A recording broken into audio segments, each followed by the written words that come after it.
न मूर्ति पूजा में है, न आरती उतारने में है, न यज्ञ हवन में है, न तीर्थों में है। वहाँ तो ये है कि अपनी मन की संतुष्टि के लिए, मान बढ़ाई के लिए। क्यों कि हम देखा देखी करते हैं, मान बढ़ाई देख के भक्ति करे संसार, और जब कुछ देखे हीनता तो ओगुण धरेगा मार। आप सभी को प्यार भरी राधा स्वामी जी। देखिए, जो आज का सत्संग का विषय है उसमें महाराज जी ने बताया कि अगर इंसान को इंसानी चोला मिला है तो उसके लिए भले कार्य करने चाहिए। अगर हम चाहते हैं हमारा कल्याण हो, अगर हम चाहते हैं हमारा परिवार सुख शांति में बीते, तो उसके लिए हमें धर्म के कार्य करने चाहिए, हमें दूसरों को हित करना चाहिए, परोपकार करना चाहिए और दूसरों की भलाई के लिए काम करना चाहिए। और साथ ही महाराज जी ने बताया कि जो इंसान गुरु के शरण में रहता है, जो इंसान गुरु के उपदेशों पर, गुरु के कई वचनों पर चलता है, उस व्यक्ति को ना तो मंदिर पूजने की ज़रूरत है, ना कहीं पंडितों से पूछने की ज़रूरत है और ना कहीं देवी पूजने की ज़रूरत है। उसको सब कुछ सुख यही मिल जाएगा और उसको अपने जीवन को कल्याण बनाने का रास्ता उन्हीं से मिल जाएगा। और साथ ही महाराज जी ने बहुत प्यारी प्यारी बातें सत्संग में बताई है। तो चलिए आपका कीमती समय लेते सत्संग को शुरू करते हैं। कृपया सत्संग को पूरा सुनकर पुण्य भागीदार अवश्य बनिए। राधा स्वामी। ये तीन ही चीज, तीन प्रकार से ही तो सुधार की जरूरत है। ना हम मन से पवित्र हैं, न वचन के हम सच्चे हैं, और ना ही हमारे कर्म अच्छे हैं। कर्म अपने अच्छे करो, वचन से सच्चे रहो और हर प्रकार से धर्म परायण बन के धर्म के रास्ते पर चलो। दूसरे को कष्ट और दुख देने वाला कभी सुखी रह सकता है? जो दूसरों के लिए खाई खोदता है उसके लिए झेरा तैयार मिलेगा, बच नहीं सकता, वो तो शायद बच जाएगा। लेकिन ये कलयुग का पैरा है। संतों ने इसीलिए इस युग में जन्म लिया। इसीलिए हम कह देते हैं कि कलयुग सम और युग नहीं आना, इस युग का मुकाबला नहीं होगा। इतने संत किसी युग में नहीं आए, इतना धर्म का प्रचार कभी नहीं हुआ। लेकिन जब सच्ची बात जहाँ चलती है वहाँ झूठे पाखंडी मक्कार लोग भी चोला बदल बदल के अपना उल्लू सीधा करने के लिए, लोगों को बेवकूफ़ बनाने के लिए कुछ का कुछ मन घड़ंत बातें बढ़ा के उन भोले जीवों को फंसा लेते हैं। और उन मिथ्या बातों में फंसने के बाद में वो जीव बेचारे ना इधर के रहते हैं ना उधर के रहते हैं। उनको डर भय दिखाया जाता है कि तुम अगर ऐसा करोगे, तुम्हारे गुरु को छोड़ दोगे तो तुम मर जाओगे, तुम डूब जाओगे, तुम नरकों में जाओगे, तुम्हें पाप भोगने पड़ेंगे, कष्ट भोगने पड़ेंगे। और मैं कहता हूँ कि झूठे गुरु की टेक को तजत न कीजिए वार। अगर तुम्हारा गुरु सच्चा नहीं है तो उसको छोड़ने में देर नहीं करनी चाहिए, नहीं तो बहुत अहित हो जाएगा, बहुत नुकसान हो जाएगा। गुरु जिसको पूरा मिल गया तो उसकी गुरु की आज्ञा का पालन करो। जब गुरु की आज्ञा का पालन अब करोगे कि पूरे गुरु की निशानी क्या होगी? पूरा गुरु कभी आपको मिथ्या बातों में नहीं फंसाएगा, कभी किसी की आलोचना नहीं करेगा, कभी किसी महापुरुषों के बारे में गलत नहीं बोलेगा, कभी किसी दूसरे धर्म के बारे में मिथ्या प्रचार नहीं करेगा। जो उसके पास है ज्ञान का प्रचार करके जीवों के अज्ञान को मिटा के सही रास्ते में उनको डाल के और वो प्रभु की जो भक्ति करवाता है और उन बुराइयों से बचा देता है, वही सच्चा गुरु है इस युग में। और कलयुग के जीवों को क्या चाहिए? कलयुग के जो जीव हैं ये तो अगर उन बुराइयों से बच जाएं, जो पाप कर्म हैं, जो मलिन बुद्धि इनकी हुई है, मलिन बुद्धि होने का कारण है कि चारों तरफ का जो वातावरण है इस जीव को घेरे हुए है, वो हर प्रकार से कदम कदम पर इस जीव के लिए ऐसी परिस्थितियां पैदा कर देता है कि जिसके लिए मजबूर हो जाता है। आज समाज की हालत देखते हैं, उसके जिम्मेवार और कोई नहीं, हम खुद जिम्मेवार हैं। और अगर यही हालात चलते रहे और हमने अगर ये शुद्ध नहीं ली, अगर बच्चों को अच्छे संस्कार, अच्छी शिक्षा नहीं दी गई, हमारी संस्कृति के बारे में उनको ज्ञान नहीं दिया गया, तो वो दिन दूर नहीं है कि हर माँ बाप को नहीं, हर इंसान को ही पछताना पड़ेगा। क्यों पछताना? हमारी संस्कृति ये नहीं थी, हमारे धर्म में ये शामिल नहीं था। हमारे धर्म में तो ये सिखाया जाता था कि माँ बाप की सेवा करो, बूढ़े बुजुर्ग की सेवा करो, दीन गरीब दुखी की सहायता करो, बुरे व्यसनों से बचो, शराब कबाब मांस मिट्टी से दूर रहो, भूखे गरीब की सहायता करो, तन से करो, मन से करो, धन से करो। दूसरे का हित करने वाला, उसके बदले में उसको अच्छा ही अच्छा परिणाम मिलता है, कभी बुरा नहीं मिलता। अगर इस रास्ते पर तुम चलते हो तो मैं कहता हूँ कि कई युगों का जो तुम्हारा रास्ता था वो कुछ ही दिनों में तुम उसको तय कर लोगे और अपनी मंजिल को पालोगे, इसी जीवन में पालोगे। जो कोई कहता है कि ना इस जन्म के बाद में गुरु आएगा, विमान लेके आएगा, तुम्हें स्वर्ग ले जाएगा, बैकुंठ ले जाएगा, मिथ्या बात है, झूठी बात है। जीवत समझो, जीवत बुझो, जीवत मुक्ति निवासा, मुए मुक्ति बतावे गुरुआ झूठा दे विश्वासा। जो गुरु कहता है कि मरने के बाद मुक्ति होगी, गलत बात है। इसी जीवन में जिसने नहीं पा लिया, नहीं ये उसको ज्ञान हुआ कि मैंने क्या कुछ पाया और क्या खोया है, जीते जी अगर जो मुक्त नहीं होता है वो कभी मुक्त नहीं होता।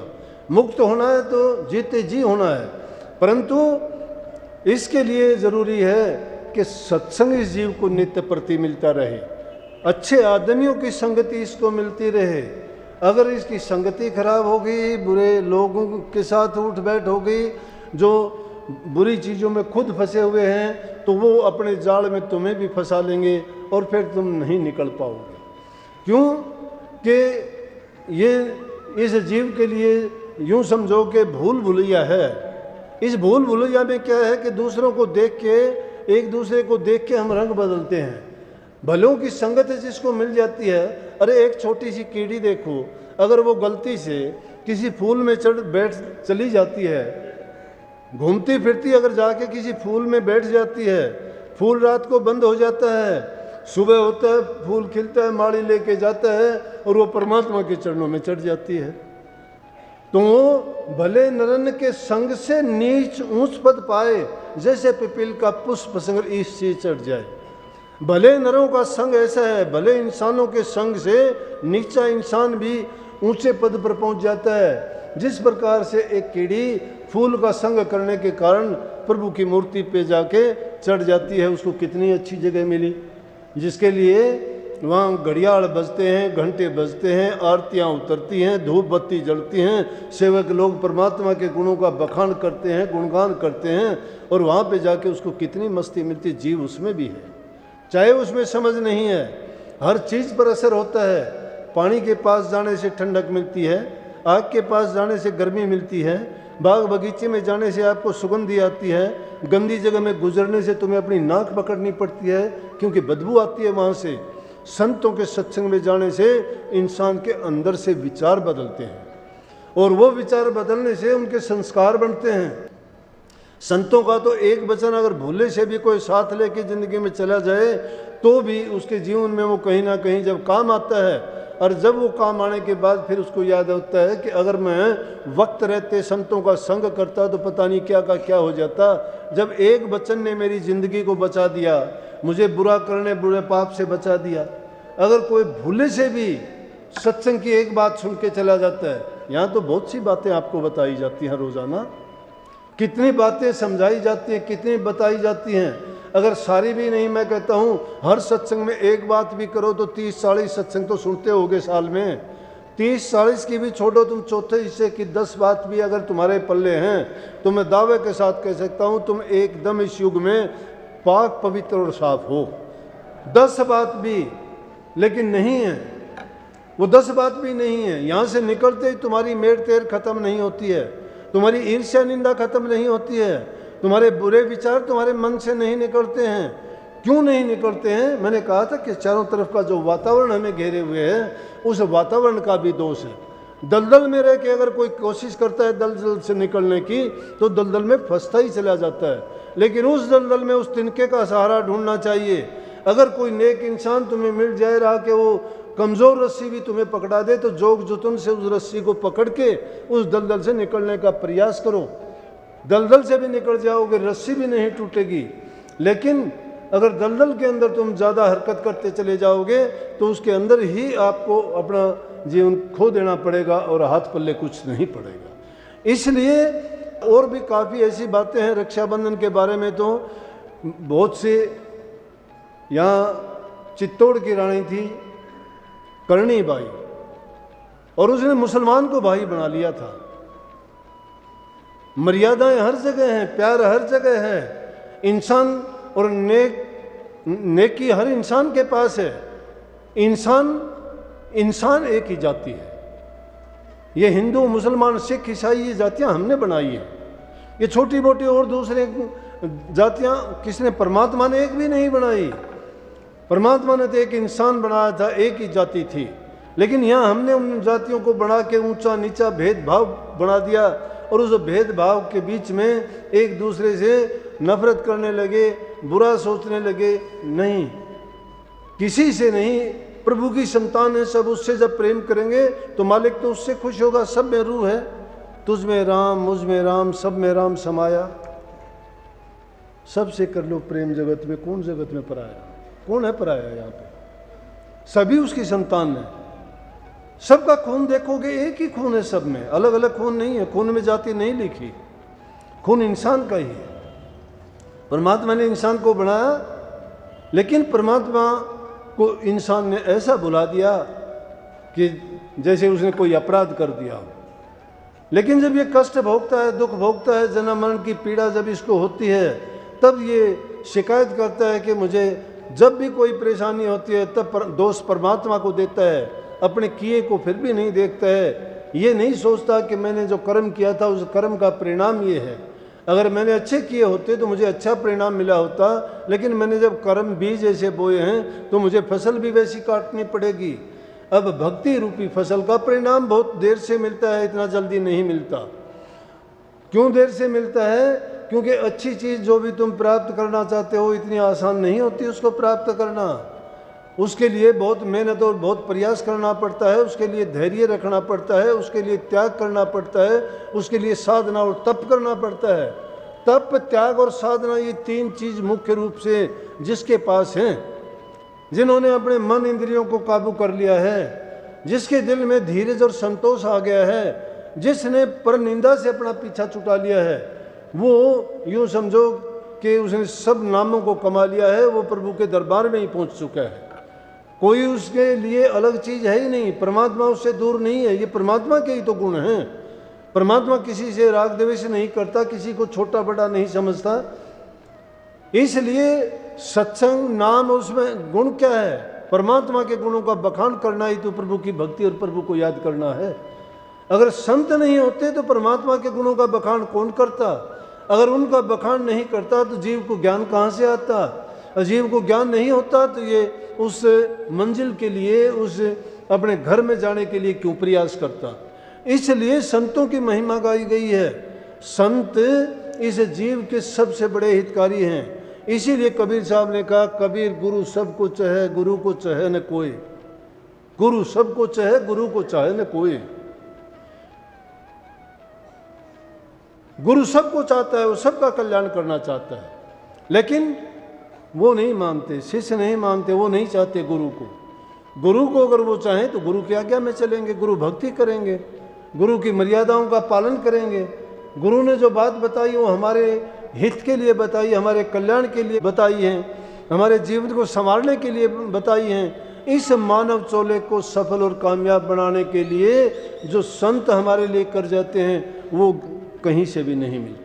न मूर्ति पूजा में है, न आरती उतारने में है, न यज्ञ हवन में है, न तीर्थों में है। वहाँ तो ये है कि अपनी मन की संतुष्टि के लिए, मान बढ़ाई के लिए। क्यों कि हम देखा देखी करते हैं, मान बढ़ाई देख के भक्ति करे संसार। और जब कुछ देखे हीनता तो ओगुण धरेगा हमारा।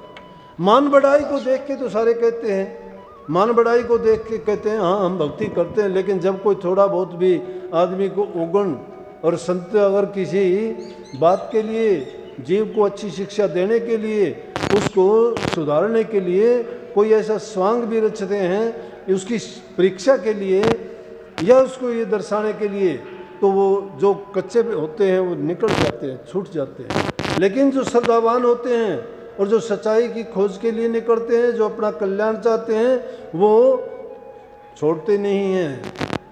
वो अपने मन से पूछते हैं। हर इंसान के अपने ख्यालात और अपने विचार हैं, लेकिन जब तक अपने विचार और ख्यालात को अपने से ताकतवर के अधीन उन ख्याल और विचार को नहीं कर दोगे तो आपको कोई फ़ायदा नहीं हो सकता।